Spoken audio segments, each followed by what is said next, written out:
gusto saludarlos y por supuesto agradecer a Maru la oportunidad de presentar este trabajo final por esta vía. Les ofrezco una disculpa a todos mis compañeros por no poder estar presente, pero sobre todo por no poder ver sus trabajos. Sirva como argumento de esta disculpa el que cuando ustedes vean este video estaré alrededor del 10º día del Camino de Santiago, es decir, pasando a Logroño, muy cerca de Burgos, en este recorrido que una vez más estamos realizando. El trabajo que yo presento el día de hoy tiene que ver con el turismo precisamente, y particularmente con el denominado Grand Tour. El Grand Tour es una condición de algo que podríamos considerar como un muy claro antecedente de lo que más adelante configuraría esta industria de los viajes y del turismo. Es cierto que en la historia antigua ya había desplazamientos humanos y esos desplazamientos humanos suponían la necesidad de tener un conjunto de satisfactores, desde las peregrinaciones en tiempos prehistóricos a Stonehenge, por ejemplo, sabemos que ya había casas de peregrinos, de manera muy importante en las culturas mesopotámicas, en el Código de Hammurabi hay ya algunas puntualizaciones y castigos para quien no cumpla con una serie de prestaciones de servicios turísticos apropiadas. Sin duda en Grecia y en Roma tenemos ya un antecedente muy claro de lo que sería posteriormente el turismo. En Grecia aparece el primer alojamiento colectivo, el Ideo Nidaion, para albergar a los atletas en Olimpia. En Roma, por supuesto, hay una tradición muy importante de hospitalidad. Vale la pena recordar que Zeus y Júpiter respectivamente son las divinidades patronas de la hospitalidad, lo que habla de la importancia que tiene la recepción de forasteros en estas culturas. Y sin duda, pues ya en la Edad Media nos adentramos en una época de peregrinaciones nuevamente, pero también de comercio y de desplazamientos que pueden, catalogarse de una suerte de preturismo. Vale la pena decir que el turismo tiene que ver con el desplazamiento voluntario, humano y temporal, muy importante esto, lo de temporal, fuera del lugar de residencia. Y estas condiciones siguen siendo vigentes. La otra es cuál es el objeto del viaje. Normalmente lo asociamos a un tema de placer, a un tema religioso y en general actividades no remuneradas. En el siglo XVII, luego de esta revolución inglesa y del derrocamiento de la monarquía, esto que hemos visto en clase, que en su momento encabezara Cromwell, una vez que se restaura el poder de los reyes y que asciende al trono Carlos II, surge, una búsqueda por estos cánones clásicos dentro de la corte y por extensión hacia la sociedad inglesa. De tal suerte que aparece lo que se convertiría en un ritual de paso. Este Grand Tour es un viaje que emprenden los jóvenes aristócratas ingleses al alcanzar la mayoría de edad y consiste en un desplazamiento fuera de Inglaterra hacia la parte continental de Europa, incluyendo diversos países, pero sobre todo dos, Francia e Italia. Y el objeto es precisamente beber mundo, abrevar de las fronteras y tener, por cierto, un encuentro con esas culturas clásicas. No es extraño que se prolongue hasta Grecia el recorrido, de forma tal que los jóvenes adquieran esta, formación o esta terminación de su formación de una manera muy vívida. El viaje, el Grand Tour, normalmente dura no una semana, no un mes, no 2 meses, sino incluso varios años. Lo normal son meses o años, dependiendo de la capacidad económica de las familias. Hemos dicho ya cuál es el itinerario.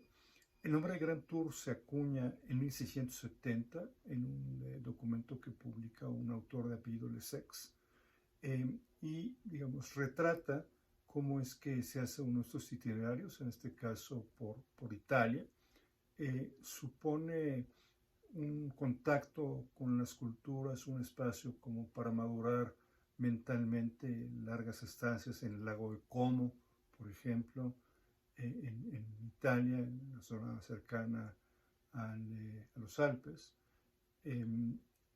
Usualmente el Grand Tour se emprende de manera individual, es decir, no van varios jóvenes, sino es un joven el que realiza el viaje, pero lo usual es también que va acompañado por un tutor que le va guiando, que le va orientando, que de alguna manera también lo cuida, aunque sabemos que en la parte final, al llegar a alguna gran capital, la costumbre era pues dar un voto de confianza a estos muchachos y dejarlos solos para concluir, digamos, con su iniciación en el mundo.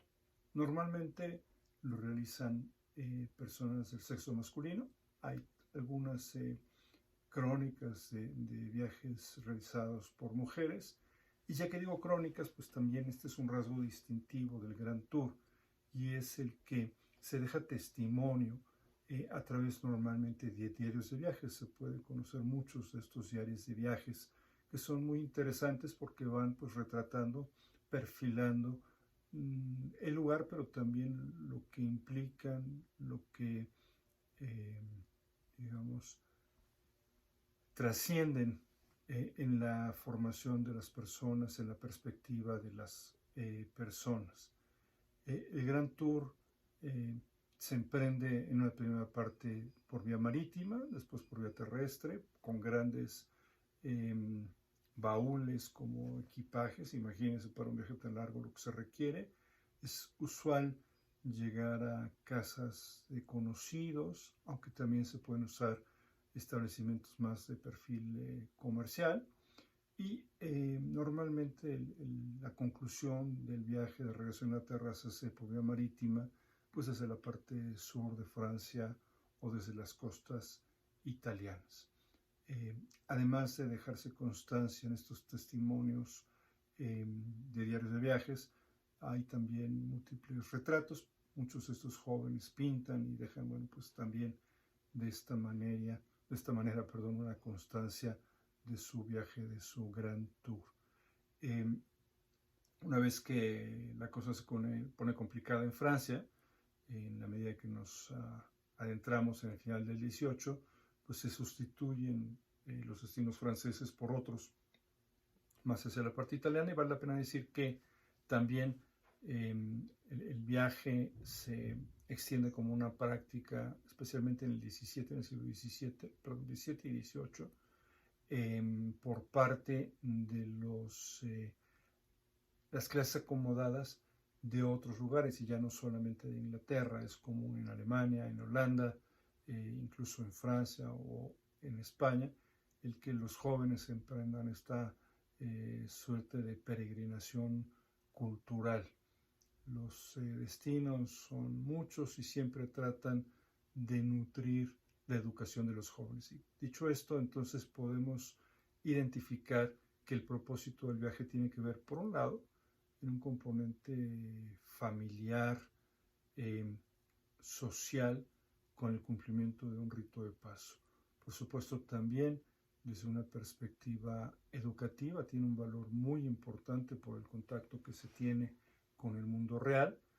En lo social también habría que decir, bueno, pues que contribuyen a expandir la red de relaciones de las familias. Eventualmente no es inusual que tengan un toque romántico estos viajes, estos jóvenes estar en contacto con personas de su edad en otros lugares del mundo. El surgimiento de viajes más masivos en el siglo XIX, particularmente producto de la introducción del ferrocarril, supone el fin del Grand Tour como una práctica, digamos, regular. Por cierto, este ferrocarril nos llevará a que en 1841 se realice lo que conocemos como el primer gran antecedente del turismo moderno, y es un viaje para 540 personas en ferrocarril para asistir a una convención de Alcohólicos Anónimos, impulsado por el señor Thomas Cook, el padre del turismo contemporáneo.